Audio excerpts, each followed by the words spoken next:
Donc, comparaison des nombres décimaux. Et là, ce qu'on va faire, c'est encadrer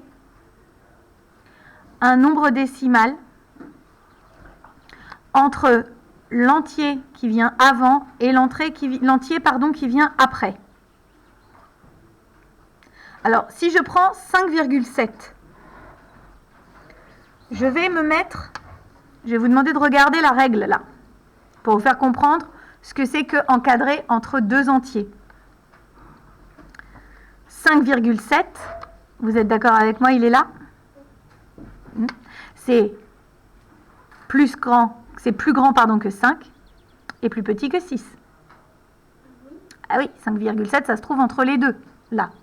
Donc, je peux écrire que 5,7, c'est plus grand que 5, l'entier qui est juste avant, et c'est plus petit que 6, l'entier qui est juste après. Donc, pour connaître l'entier qui est juste avant, je prends ma partie entière, et c'est celle qui va venir ici. Et l'entier qui est juste après, je prends la partie entière, plus 1, et ça donne 6. Ça va tout le monde? C'est compréhensible? Si je vous demande, sans regarder l'exercice pour le moment, 10,2, c'est compris entre quoi et quoi, selon vous?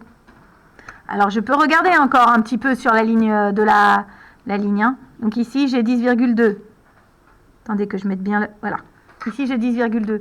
Donc, ça, là, c'est entre quoi et quoi? Vas-y.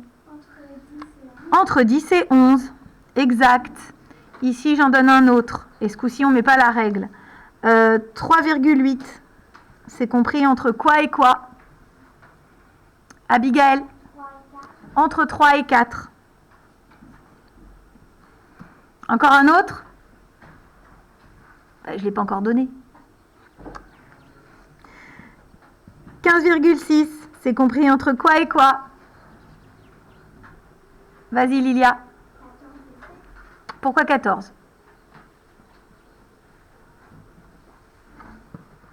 Attention, il ne faut pas aller trop loin. Regarde. 15,6, c'est ici. Le nombre entier d'avant, c'est... Et celui d'après, c'est... Ça ne peut pas être 14. Regarde, si tu me dis que c'est 14, ça veut dire que je vais beaucoup trop loin là. J'en ai laissé tomber un entre-temps. D'accord? Donc, c'est 15 et 16. Tout le monde a bien compris ce que je viens d'expliquer? Eh bien, allez-y. Vous me faites celui-ci, le 4. Vous avez, allez, 2 minutes, parce que c'est pas non plus trop compliqué. 2 minutes. Et les autres, vous rappuierez sur play. Donc, on corrige. Alors, donc 5,7, on avait déjà fait en exemple.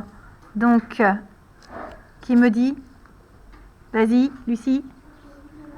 Non, donc je donne 5,7 donc. Ok, ça marche, 5 et 6, ok. Et donc toi tu me parles de 8,4, tu m'as dit 8 et 9, on est d'accord. 16,2, Nelson. 16 et 17, parfait. Théo.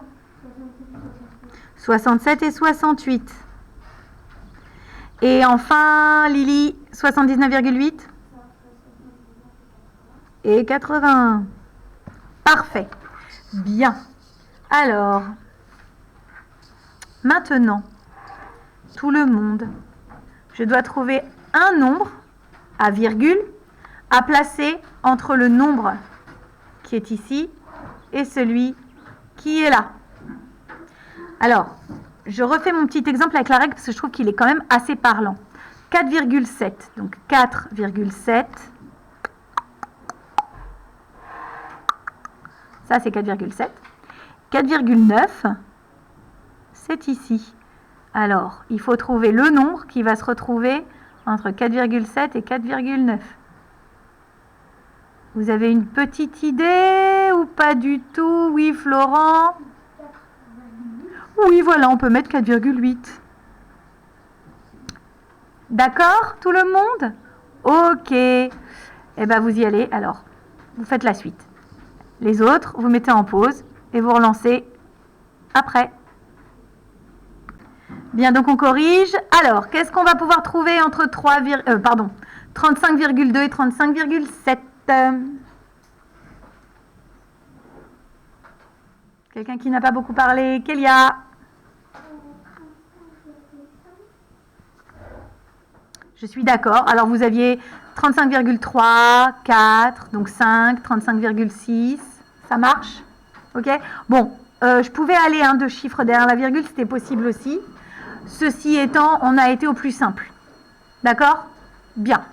Alors, 24,8 et 29,2. Théo, tu avais 27. Et comme on demandait un nombre décimal,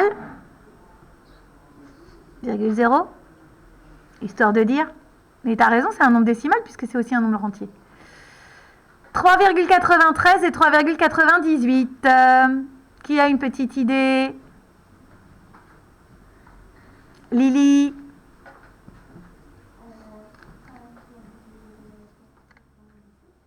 « 3,97, ça marche. On avait 3,94, 95, 96, 97.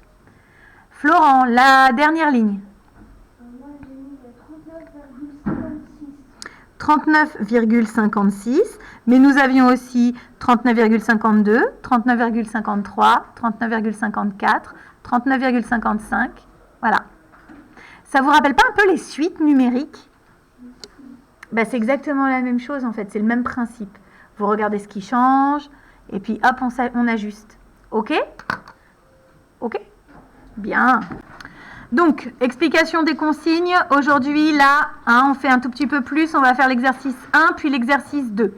Alors, ce sont des consignes que vous connaissez déjà, parce qu'on a déjà fait des exercices dans ce genre-là. Donc, si je considère ici la ligne A, la ligne B, la ligne C et la ligne D. Ok? Sur la ligne A, je vais choisir le plus petit et le colorier. Comme ce n'est pas un exercice de coloriage, vous pouvez assurer, ça suffira. On a le droit d'utiliser le même crayon de couleur pour chaque ligne, bien sûr. Sur la ligne B, même chose. Sur la ligne C, même chose. Sur la ligne D, même chose. Alors, je vais juste interpeller 30 secondes, ceux qui auraient éventuellement des trous de mémoire. Je vais prendre par exemple 5,03 et 5,1. Comment je fais pour savoir lequel est le plus grand ou le plus petit? Je veux la technique, je veux pas le résultat. Abigail, tu nous aides? Pour quelle raison on fait ça? C'est juste, mais pour quelle raison est-ce qu'on fait ça? C'est bien ça, Abigail. Très bonne justification. Je cherche à avoir la même chose pour me faciliter la vie. Et donc, j'ai 5,03 d'un côté et finalement 5,10 de l'autre côté.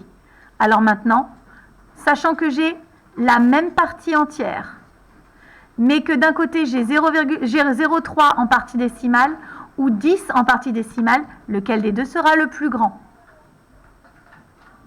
C'est facile, là. Alors, qu'est-ce que tu dirais, Lilia? Le plus grand? Ok, d'accord. Donc là, je ferai comme ça. Non, j'avais compris. D'accord? Et si par exemple, j'avais ça, 3,9, 3,15, 3,08. Il faut que je trouve parmi ces trois-là où est le plus petit, maintenant ce coup-ci. Qu'est-ce que je vais devoir faire? Vas-y. Alors là, je vais rajouter des zéros. Alors, où est-ce que je rajoute le 0 déjà, là? Après le 9. Voilà. Est-ce que j'ai besoin d'en rajouter là? Non plus là, parce que j'ai deux chiffres à chaque fois. Ok. J'ai vérifié ici, ici et ici. C'est exactement la même chose. Donc maintenant, ce qui va m'intéresser, c'est ce qui vient derrière. Alors, lequel est ce coup-ci, le plus petit? Exactement. Donc, si j'étais dans l'exercice, je assure comme ça. Ça marche? C'est compris? Bon, à la maison comme dans la classe, c'est pareil, c'est compris. Vous ne bougez pas 30 secondes, je vous explique. Enfin, je vous explique. Je vous réexplique. Je complète avec les signes supérieurs ou égal. Alors, regardez mes doigts.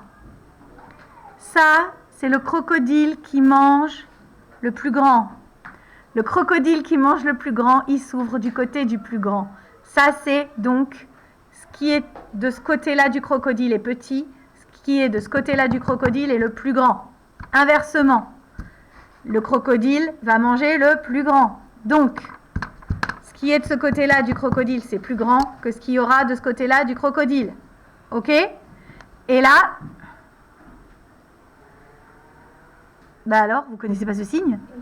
C'est le signe égal, ça veut dire que j'ai la même chose à gauche et à droite. Donc maintenant que tout le monde est d'accord sur la valeur des signes, on peut comparer. À vous au travail, aussi à la maison, et vous rappellerez plus sur Play. Bon, allez, dernière ligne droite, on y va, on corrige. Donc, sur la ligne A, 6,25, 6,21, 7,39, 6,29, 5,38, 8,31. Là, lequel est le plus petit? Et ce serait bien de le justifier et de parler fort. Baptiste. 5,38, puisque le premier chiffre, c'est plus petit. Exact. Plus petit que 6 et que 7. D'accord. Donc là, en fait, ce que j'ai observé, c'est qu'effectivement, tous les nombres décimaux qui sont sur cette ligne n'ont pas la même partie entière. Certains, oui, mais la plupart, non. Et la plus petite partie entière, c'était 5. Il n'y en a pas un autre qui a 5 en partie entière. Or, 5 est plus petit que 6, 7 ou 8. Donc, c'est très bien. C'est bien 5,38 qui fonctionne. On continue. Ligne B. Alors, 9,7, 9,624, 9,734, 9,71, 9,657 et 9,663, pardon. Donc, lequel est le plus petit? Dylan. Moi, j'ai choisi 9,624. Toi, tu as choisi 9,624. Est-ce que tu peux, s'il te plaît, nous expliquer pourquoi tu as fait ce choix-là? Parce que sur 9,7 et 9,624, pour ajouter 6 après les pour ajouter 2 zéros. Attends, je le fais. Hein. D'accord? Je fais ce que tu viens de dire. Donc là, c'est 9,700. Donc effectivement, celui-là est plus petit. Pour ajouter un seul zéro à 9,71. Et là, c'était 710. Donc c'est trop grand. Et rajouter un autre zéro à 9,63. Et effectivement, on a 9,630. Et quand je regarde les parties décimales, tu as entièrement raison, c'est bien 624 qui est le plus petit. Hop. Ensuite, Kélia, et tu parles fort. C'est le 3e, sur la ligne, on rajoute des zéros à... Attends, Choupette, tu m'as dit c'est le 3e? oui. Lui, là? Ah, Tu t'es trompé? Alors, comment on fait, là? on rajoute les zéros. Nous, on va chercher à avoir combien de chiffres en partie décimale? Ok, alors on y va, on cherche les zéros. Hop, là, il n'y en a pas besoin. Là, oui. Là, oui. Et là, oui. Donc, maintenant, je vais quand même regarder, parce qu'apparemment, on n'a pas partout la même partie entière. Celui-là, c'est pas la même partie entière que les autres. Et il est plus grand, donc on va pas s'y intéresser. Maintenant, trouve-moi le plus petit sur le reste de la ligne.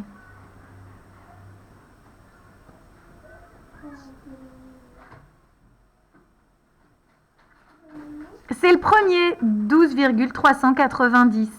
Parce que 390, c'est plus petit que 471, que 400, que 540 et que 621. On passe au dernier. C'est parti. Oui. Et tu parles fort. Alors, le dernier. Alors, déjà, on va équilibrer tout partout. Comme ça, on sera bon. J'en mets 2 ici. Un là. Un ici. Et tu me dis le dernier. Ça voudrait dire que 537 serait le plus petit. Et tu as raison. Le suspense est insoutenable. Ok. Alors,